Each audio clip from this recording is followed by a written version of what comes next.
Good evening, Brian. A 21-year-old is now facing life in prison after he and his friend killed childhood friend Sarah Stern for her mother's inheritance.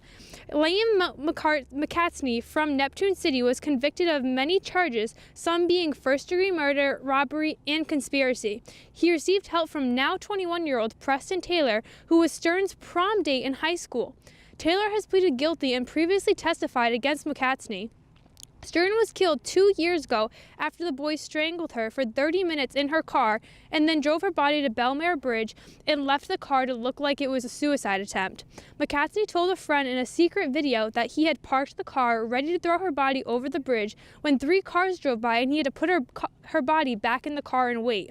He also said in the video he planned to kill her for over 6 months and was disappointed that he had only found $10,000 in cash from Stern's safe, since he had assumed there would be more.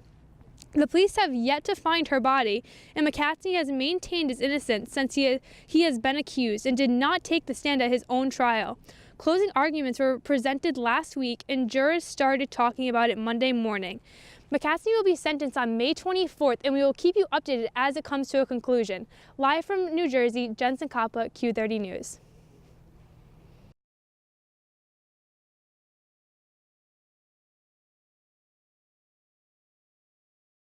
Good evening, Brian. I'm live outside of the TD Garden where fans are packing in to see the Florida Panthers take on the Boston Bruins.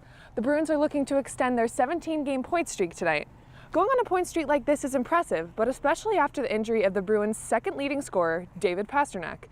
The Pastrnak-less Bruins have forced other players to step up.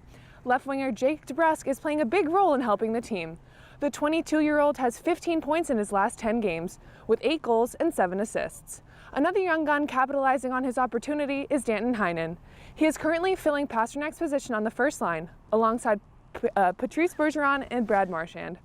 The trio has accounted for 10 of the last 35 goals since the point streak began.